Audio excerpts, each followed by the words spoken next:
Okay, I think we're live. I'm just trying some new software today called StreamYard. So hopefully this will provide a more seamless experience than via Zoom, mainly because it gives me a countdown to when I go live. So hopefully that's worked this time. If not, then just go with it anyway, hopefully. So today I'm going to have a look at some graphic design work in Canva and in particular, we're going to look at slideshows, presentations in Canva, and how we can tidy them up using some professional design tips. This is something I've come across for so many years when I've been jumping in to help people fix their PowerPoint slides.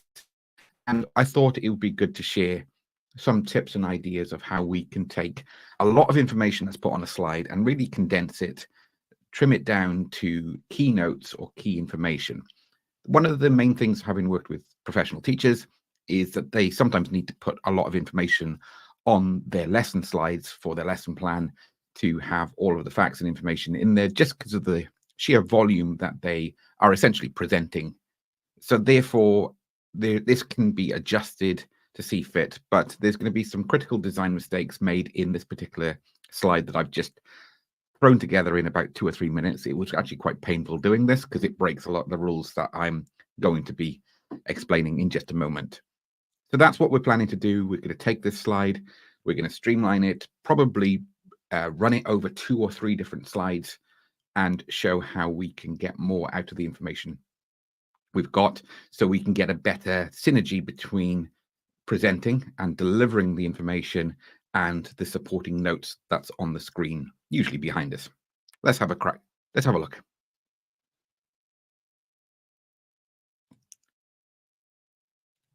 So hopefully we are now showing the screen, and I've got this design open in Canva, and we can see there's a lot left to be desired about this layout here. We've got the text quite close to the edge. I could have made it more extreme, and I've seen this very often where we've got text right the way over to the edge.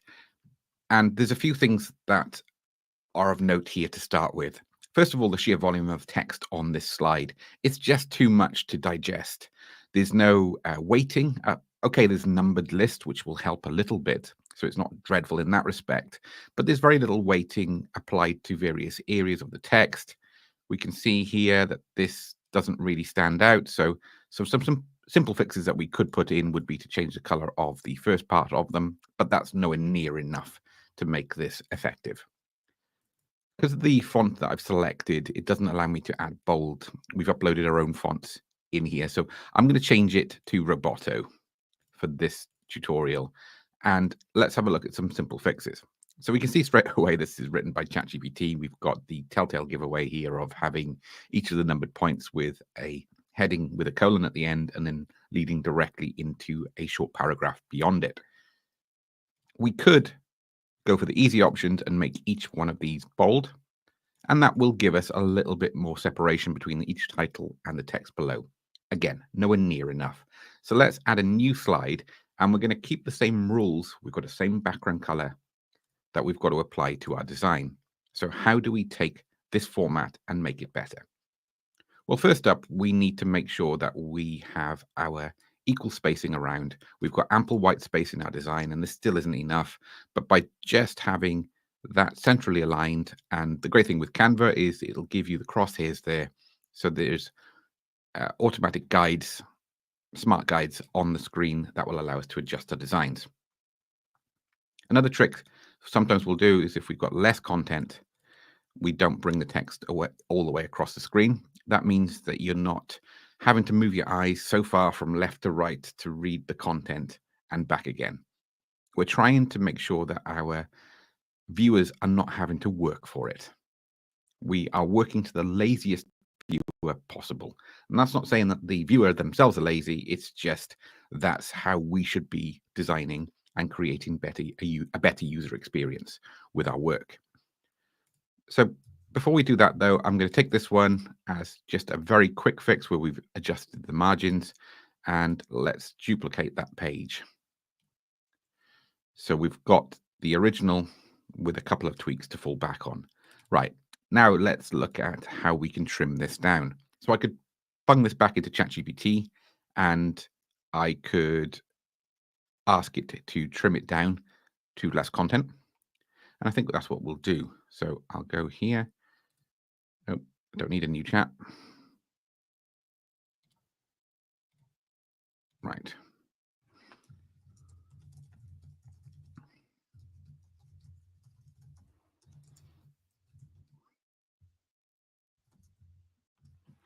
Ask it to trim it down so it'll fit on one slide. Okay. This is far more suitable. We've still got enough information to prompt us. We could add stats or additional information if we want, but this just makes it so much easier to start working with this text. Far less to put on there. And we can now start working with the size of each text item. But I'm going to go one step further than that. I'm going to separate the 5 points from the heading. So one way to do that is to select the entire text block and duplicate it. And now I'm going to delete everything bar the heading. And then take this one and delete everything bar there. And delete the heading, should I say.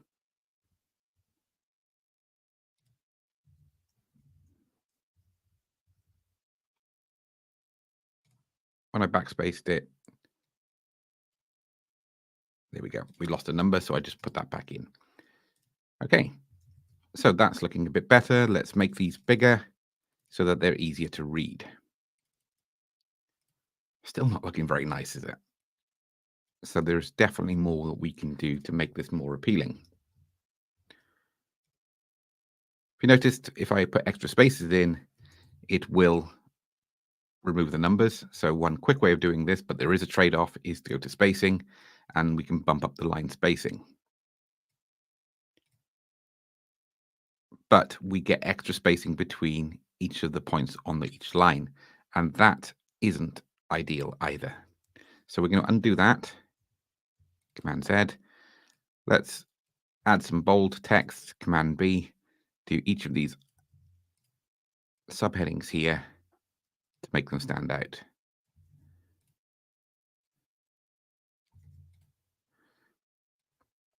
Now what we can do is reduce the width of that text block to give it some more breathing space. And what we could do now is bring in an element.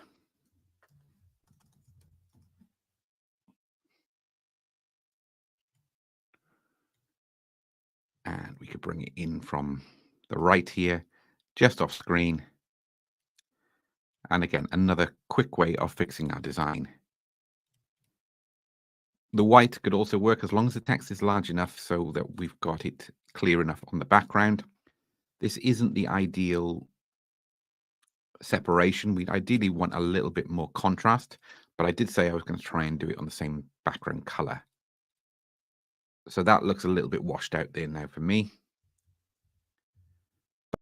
But our brand colors uses the navy as well as the light or electric blue.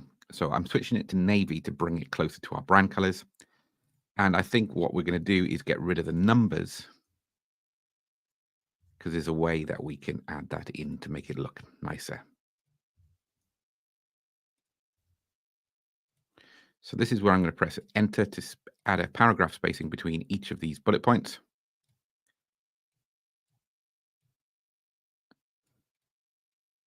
I'm going to make that narrower again. Probably just make the font size a little bit smaller. Bear in mind, we're only seeing this in a fraction of a small screen, whilst normally we would see that full screen. So let's look at ways now of making this stand out a little bit more. We could search for numbers.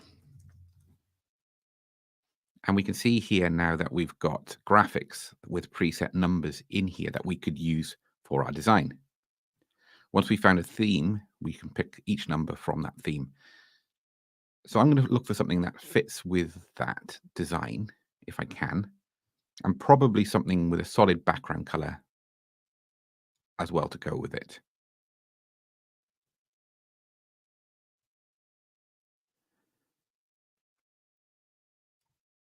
Does this have a background color? No, we can see here it's just the outline and the shape. Oh, I think we'll get away with that. So if I resize it, we can see the width and height. So I'm going to go to 85 pixels, and I'm going to change the color of that number to our primary dark navy color as well. Although I could decide to change that up, make it more colorful if I want to. So this adds a little bit of extra work.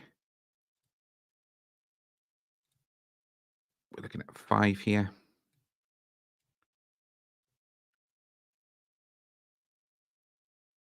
And we're going to 85 by 85.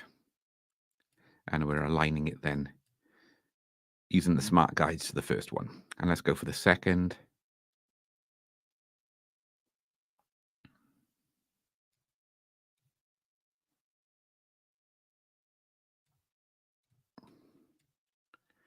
Now we're going to go over the next one.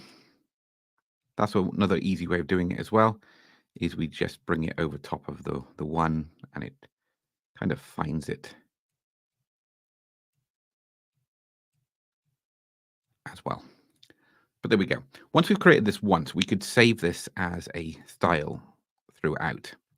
And what we can do now as well is go to line spacing and get that a little bit more spaced. And we can see that there's 46 pixel gap between each one. Again, using the smart guides. And now we've got equal spacing between each of those numbers. It's good to get it right. I'm not sure if the text is still aligning exactly with each one, but we're going to go with that. I could just decide now to adjust the color of these, but I'd have to do that individually for each. We could try the yellow, and that really does stand out. Again, another brand color that we've got. So if the contrast isn't quite as strong with this, we get away with it because that's not essential information. It's information to guide each of the bullet points to go with the text. And we could try the title in the same color because the text is bold. It's going to be easier to separate it from the backdrop. And then we could weigh up our options with that. It's still not the most imaginative design I could put together, but you can see how this has evolved from even this option here at the start where we had it offset there. So that's one way of just trimming down the content, but still having enough content that we can really work with. Better still, let's go to the next iteration. This is if you don't need the extra information and you just need the titles as prompts, which will always be my recommendation.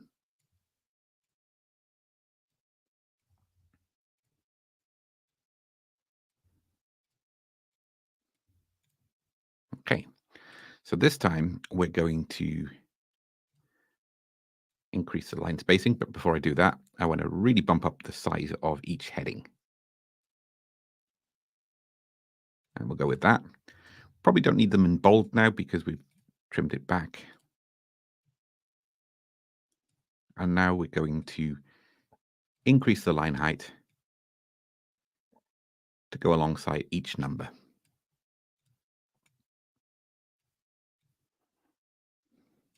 I'm going to bring this in, and this time I'm going to change all of the text to the yellow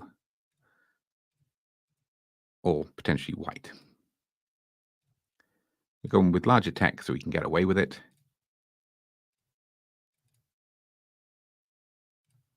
And probably just a little bit more spacing there.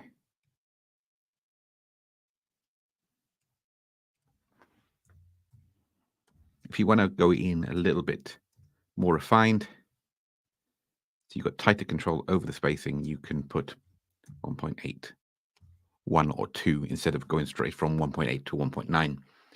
So we've got that in place. We've got some better spacing now on our text. And it still looks a little bit flat and uninteresting, if I'm being honest, but we can see the iteration now from this one through to this one through to this one. What we can do is get rid of the one icon and potentially We don't need these numbered because they're quite clear. So we're going to remove the numbers. That means we can work on our line spacing as we want. I'm going to bring these over. And this time we're going to create an icon to go with each of these options. So let's have a look at image icon. We're going to go to graphics. This is in the Canva Pro version where we get access to all of these features. So what I'm looking for here is a set.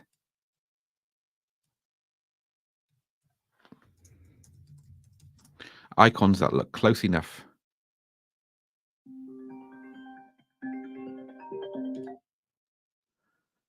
Sorry, didn't realize I had my phone still switched on. Okay, let's put this one in place.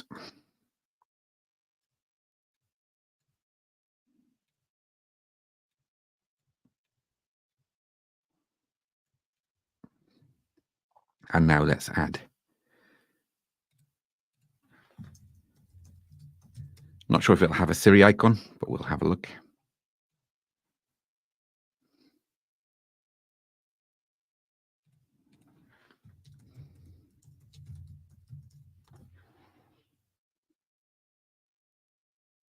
Yeah, that one will do. I may have to just do some adjustments to find better matching icons. The image one doesn't really match up with the others now the way we've gone with it.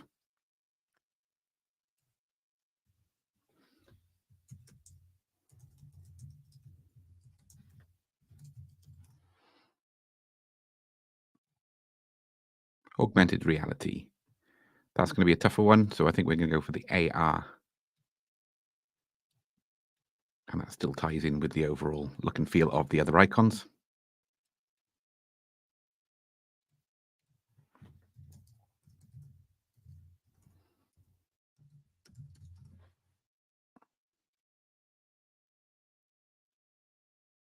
I think we'll go with this one. Okay. The one I want to change, we can change the color of that speech bubble to match the background. So that's easy enough to fix to get them looking similar. But I still think the image icon needs to be tweaked. I think this one is more in line with the other designs. They're not a perfect icon set. Things like the radius around each of these icons isn't perfect, but I think we're close enough. That is going to be okay. So we're looking at 31 pixel spacing between each of them.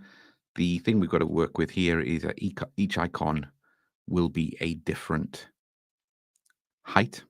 So we've got to work along with that as well. But now what I want to do is go to the spacing here.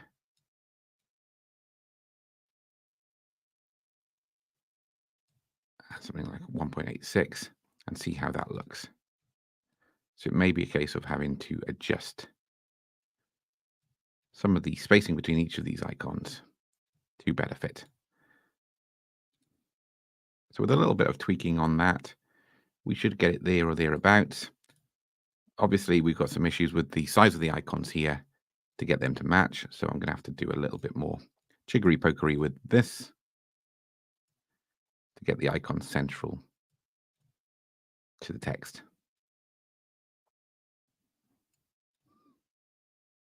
You may be looking at this and thinking it's a lot of work to do with your slides, but once you've got one slide structure, you can just duplicate this page. And also in the brand toolkit and in the design option, you can create your own layouts that match your brand. So that I'm not going to go into that today, but there's loads that we can do with it to make this process that much easier. Because what I'm doing here is starting from scratch when I never usually do this with my own designs, because I'll go and find pre-existing designs that work and adjust them accordingly. So I'm only creating this type of layout once and then it works throughout. Okay, so let's have a look at our evolvement so far.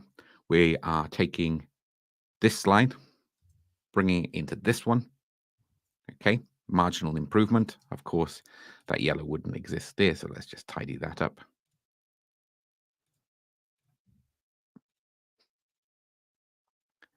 Helps if I capture it all.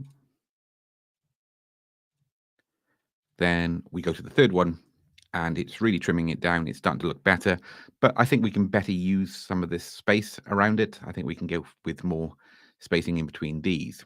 But now I want to show you what I would do with each of these slides, because I would expect to be talking maybe 1 or 2 minutes on each of these topic points. So having the same slide, we've got, if we said 1.5 minutes for each, so we're looking at about 7 to 8 minutes of just talking about these 5 points. That's a long time for the same slide to be on the screen, especially when it's so quick and easy to switch between one slide to the next. So I probably wouldn't animate them because that just slows everything down, but I would have these on separate slides. So this is where I'm going to duplicate this one now, and I'm going to get everything removed apart from the first point. And then once we've got this in place, we can bring the content from the other ones across. So let's have a look at this container. Much bigger text size. I think we can go with bold to add emphasis to it. This isn't our brand font, but it will do.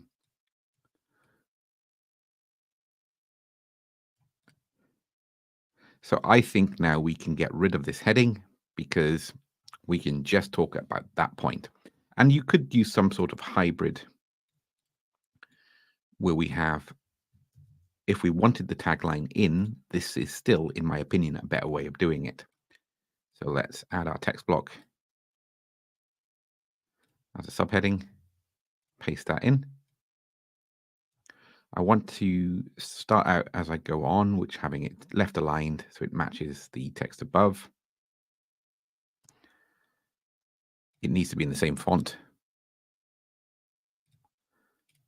for consistency, but I could choose to have this in a different color.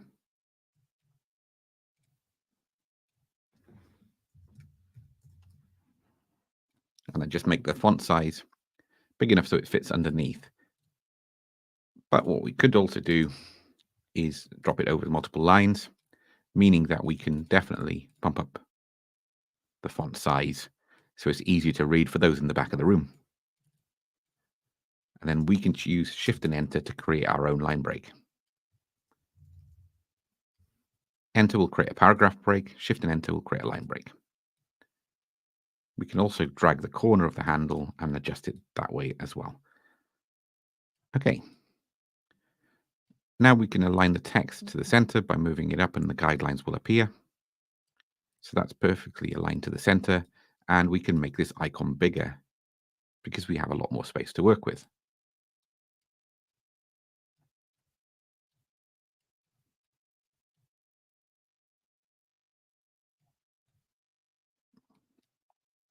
So what we're looking for here is nice breathing space around each element. So we've got micro white space, which is the white space between each of the characters in each of these headings, but also the gaps between the headings as well. Then we've got macro white space. It's the white space that's around the entire text area and between the icon and the text. And we're looking with macro white space, lots more breathing space. And this is where we're really struggling with this one.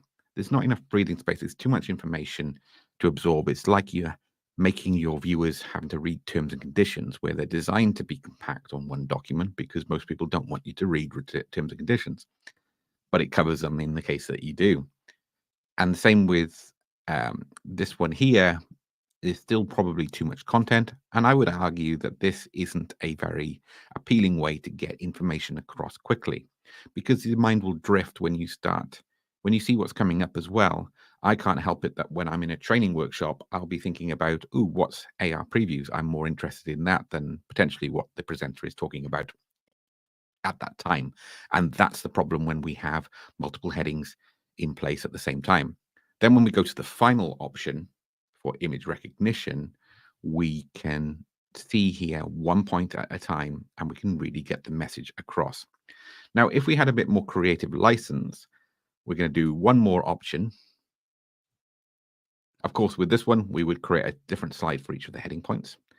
I'm not sure if I mentioned that, but For this one, we're going to potentially do something a bit different, and we will break our rule where I said we're going to go with the same background color, just to show you how it works with different color options. So I can go to my brand toolkit here, and if I remember where it is,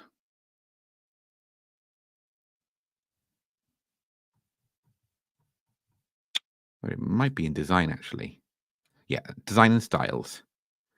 And I can go to adjust it to my fonts. So that's now picking up the Pixel Haze brand fonts. And then we can look at our primary colors, and I can toggle through our primary colors to see what options we got available.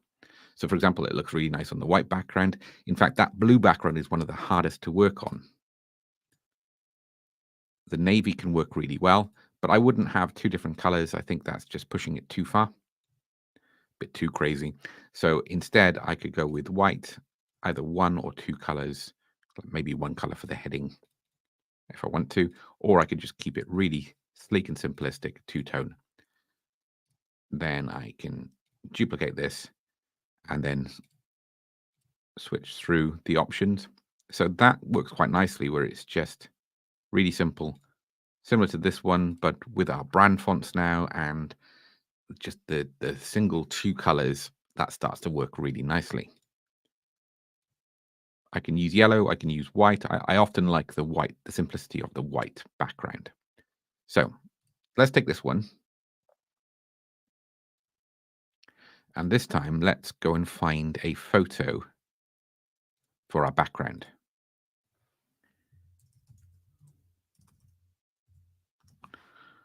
So we're going to have lots of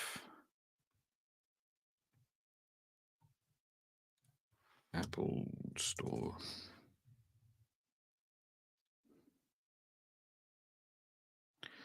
So I'm looking for something with the Apple brand in it, but also quite simplistic enough that it's not going to take the focus away from the content.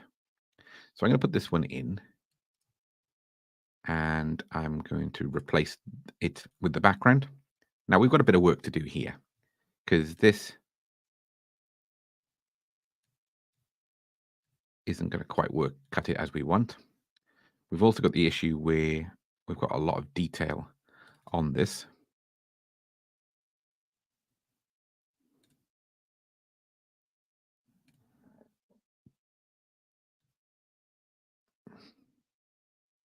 So I'm going to use the rotate tool and bring it over so we've got the Apple symbol on the right.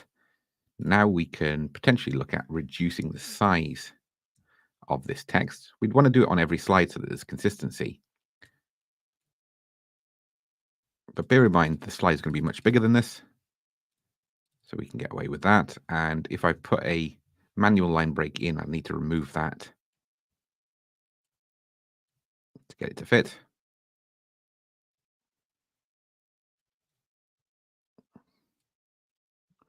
And we could probably get rid of the icon because the background does the work in terms of making it more impactful. Okay, so we've got some obvious issues here with legibility. But this is generally how I would create slides where the option allows. Because we know now that we're talking about an Apple product and it's the Apple Intelligence release. So what we can do here now is we can go into edit this background, and we've got some filter options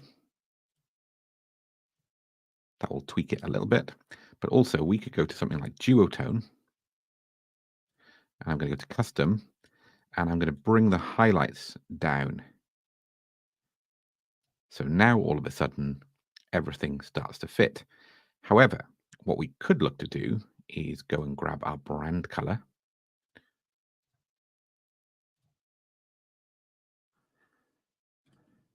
I'm just going to grab that and copy that hexadecimal value from there.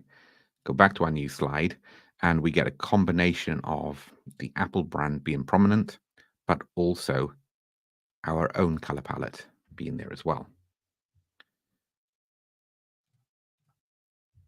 So I'm going to go with the same color for both. It will make it a solid color, but what I'm going to do now is just bring this up towards the whites and a bit more across to the grays, because we don't want it to be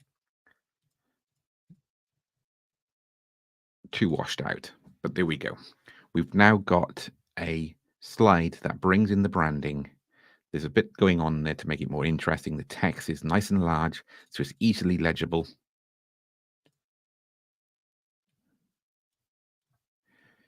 It's designed to fit with that image as well. And then we can do the same then for the next slide as well. If there's any other accents that we use in our brand, we could add them. For example, we could even bring in the white version of our Pixel Haze Academy logo and bring that into one of the corners so that there's a consistency. So I think we go with that. But we haven't done a huge amount. In fact, what we've done is strip back so much information, but we've gone from this slide here through to this one, which trims it back, but it still looks a little bit amateur hour. Then this one improves it again, but not by an amazing amount. We almost want this to look, maybe we could use some dividing lines, some really thin minimalist design lines in between each of these items to make it look like a grid table of features. That could work quite nicely. This one improves it considerably, less on screen, easier to follow. This is, I think, a better use of a color palette for it, as is the on the white background. And these are the two options that we tend to go with for most of our slides. If we've got an icon based, this is what we go with. And then sometimes just to mix it up, we'll go with a background image to add some impact to certain slides. But I want to hear what you think. Do you feel that this transition is necessary? What if you've got loads of information? Well, my feedback to that is trim it down to take one key point at a time. And we do this in web design a lot as well, is apart from the home page, when we go into key products or services on landing pages, what we try to do is highlight one challenge or problem, the pain points around that are caused by that challenge or problem. Then we strip it right back and we solve that problem there and then. And if it's lead magnet, something we're giving away for free, we highlight a much bigger problem that we offer through our paid services. And that makes it so much easier to manage all of that simultaneously. So we're looking at getting the perfect balance between design, presentation, but also impact and clarity of content as well.